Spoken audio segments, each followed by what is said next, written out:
ብቀላ። ደራሲ ሜሪ ኮሬሊ፣ ተርጓሚ በላይ ደስታ። ብቀላ በቲቲቪ ኢትዮጵያ ክፍል 1። ይህን ታሪክ የምጽፈው ሰው ሙት ነኝ። በሕግም ሆነ በአስተማማኝ ማስረጃ መሞቴ የተረጋገጠና የተቀበርኩ ሙት ነኝ። የትውልድ ከተማዬን ነዋሪዎች ብታጠያይቁ ኔፕልስን በ1884 የናጣት ኮሌራ ወረርሽኝ ሰለባ እንደሆንኩና በድኔም በቅድመ አያቶቼ መቃብር ቤት ውስጥ ተቀምጦ እየበሰበሰ እንደሆነ ይነግራችኋል። እኔ ግን በሕይወት አለሁ። ሞቃታማው ደሜ በደም ስሮቼ ውስጥ ሲዟዟር ይታወቀኛል። የአፍላ ጉርምስና ጊዜ እየጎመራ አይኖቼን ንቁና ብሩህ አድርጓቸዋል። ጡንቻዎቼን እንደ ብረት አፈርጥሞ ክንዶቼን እንደ አለት አጠንክሮ ኃያል አድርጓቸዋል። ተክለሰውነቴንም አሸንቅጦ ኩሩና ጎምላላ አድርጎታል። አዎን ሞቷል ተብሎ ቢለፈፍም እኔ ግን አለሁ። ከነ ወንዳውንነቴ ጋር አለው። መሪር ሐዘኑ እንኳ ያሳረፈብኝ ነገር ቢኖር ጥቂት ምልክቶችን ብቻ ነው። ሊያውም ክብር ያላቸውን ምልክቶች። ቀድሞ እንደ ቀረረው ዛፍ ቅርፊት ጥቁር ቀለም የነበረው ጸጉሬ አሁን እንደ ሐጫ በረዶ እልም ብሎ ነጥቷል። ዞማነቱና ጥቅጥቅነቱ ግን እንደ ምንጊዜውም ያው ነው። ከዘር ነው አለ አንዱ ሐኪም የገረጣ ገጽታዬን ሲመለከት። ከከባድ ድንጋጤ የተነሳ ነው። ሌላው የራሱን አስተያየት ሰጠ። ከበረሃ ንዳድ የመጣ ሳይሆን አይቀርም። ሌላው ሰነዘረ። ለማንም መልስ አልሰጠሁም። አንድ ጊዜ ግን መልስ መስጠቴ ትዝ ይለኛል። በአጋጣሚ ላገኘሁት በሕክምና ሙያውና በበጎነቱ ለሚታወቅ ሰው ታሪኩን አጫወትኩት። እስከ መጨረሻ በግርምት ካዳመጠኝ በኋላ ወፈፍ እያደረገኝ በመሆኑ መጠንቀቅ እንደሚገባኝ ነግሮኝ ሄደ። ከዛን በኋላ አፌን ሰብስቤ ቁጭ አልኩ። እነሆ አሁን እየጻፍኩ ነው። ምንም አይነት ክስ የለብኝም። ያለምንም ፍርሃት እውነቱን ቁጭ ማድረግ እችላለሁ። ደስ ካለኝም ብዕሬን በገዛ ደሜ ማጥቀስ እችላለሁ። ማንም ደፍሮ ሊቃወመኝ አይችልም። በሰፊው የደቡብ አሜሪካ ጥቅጥቅ ደን ጸጥታ ውስጥ ተከብቤያለሁ። የዚህ ድንግል ተፈጥሮ ግርማ ሞገስ በጭቃኙ የሰው ልጅ የስልጣኔ መዳፍ አልተደፈረም። ፍጹም ጸጥታ የሰፈነበት ገነት። የሰውን ቀልብ በሚማርክ የአዋፍ እንቅስቃሴና ዝማሬ እንዲሁም ከሰማያ ሰማያት ያለንከን በሚደንሰው ንፋስ የደመቀ ገነት። በዚህ በተዋበ የእረፍት ዓለም ውስጥ እኖራለሁ። እዚህ ስፍራ የመከራ ሸክም ያጨናነቃትን ልቤን ጢም ብላ እንደተሞላች ጽዋ ከፍ አድርጌ ወደ ላይ አንስቼ ምድሩ ላይ እደፋትና እስከ መጨረሻዋ ጠብታ ድረስ አንጠፋጥፋታለሁ። ይህ ዓለም የኔን ታሪክ ሊያውቅ ይገባል።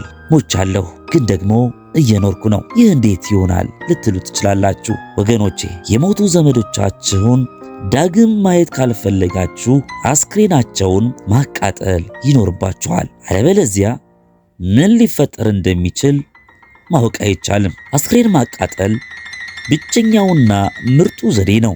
ፍጹም አስተማማኝ ዘዴ። አስክሬን ማቃጠል የሚጠላ ነገር ለምን ይሆናል? በእርግጠኝነት ለመናገር የምንወዳቸውን ወይም የምናስመስልባቸውን ሰዎች አስክሬን ለቀዝቃዛ ውሃ ከርሰ ምድር ሰጥቶ አፈር ከማልበስ ወይንም ድንጋይ ከመጫን አስክሬን ለሚያነጻው እሳትና ነፋስ መስጠት ይሻላል።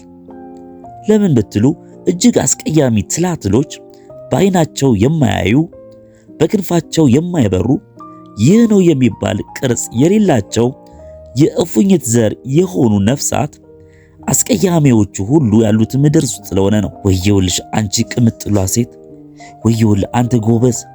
ይህን ማየቱ ብቻ እብድ ሊያደርጋችሁ ይችላል። ነገር ግን ከዚህ ከአካላዊ ፍርሃት የሚያልፍና የከፋ ነገር ደግሞ አለ።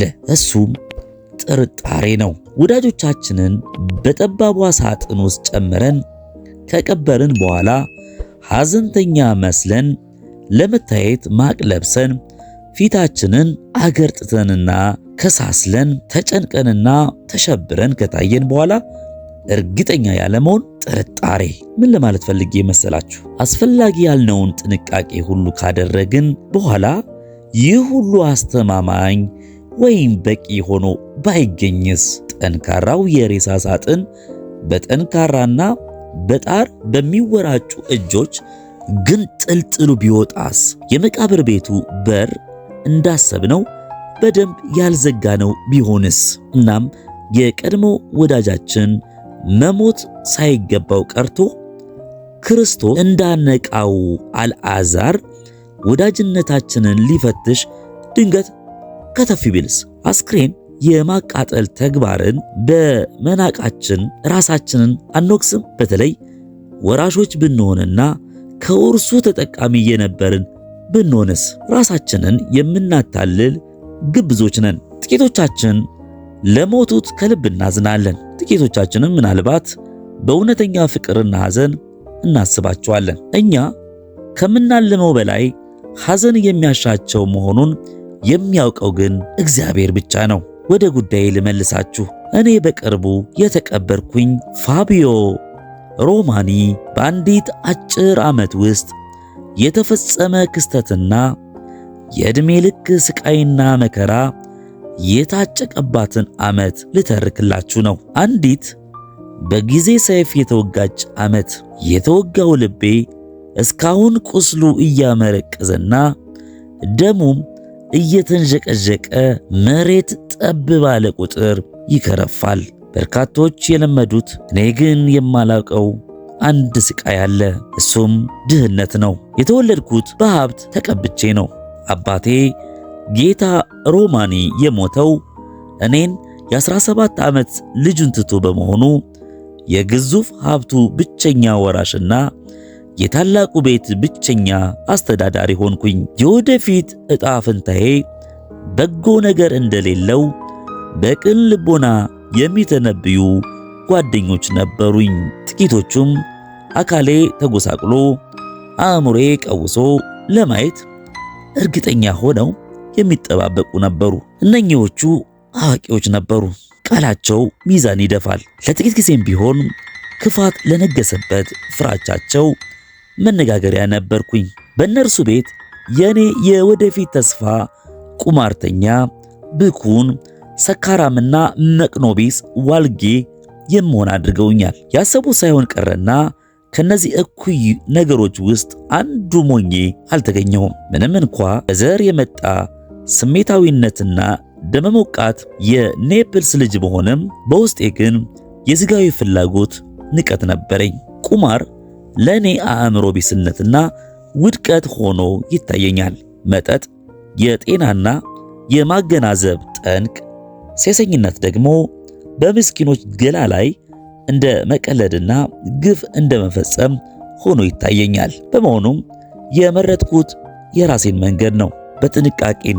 በጥንቃቄ በቅንጦት መካከል ያለ መንገድ፣ ሰላም የሰፈነበት ቤትና ቤተሰባዊ መተሳሰብ የሞላበት የደስታ መንገድ፣ አእምሮን የማያደክምና አካልን የማያጎሳቁል በበጎ ሕሊና የሚመራ ሚዛኑን የጠበቀ ሕይወት።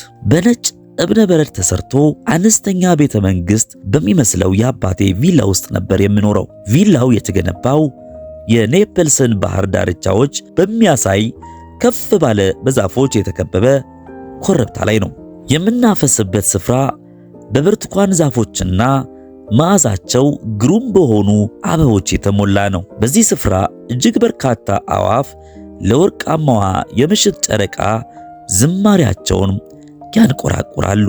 ድንቅ ጠራቢ የጠረባቸው በሚመስሉት አለቶች ላይ ነጸብራቃማዋ ፏፏቴ እንዳሻው እየተንፏለለ የበጋውን ሞቃታማ ዝምታ እየሰበረ ያድሰዋል። በዚህ መንፈስን በሚያድስ አጸድ ውስጥ ለጥቂት በደስታ የታጀበው ዓመታት በሰላም በመጻሕፍትና በስዕሎቼ እንዲሁም ዘወትር በጓደኞቼ ጨዋታ ተከብቤ ኖሬያለሁ። ጓደኞቼ ከሞላ ጎደል ምርጫቸው ከኔ ጋር ይመሳሰላል። እነዚህ ወጣቶች የጥንታዊ መጽሐፍት ውበትንና በዕድሜ የተፈተሸ ወይን ጠጅ ጣዕምን በሚገባ ማጣጣም የሚችሉ ነበሩ።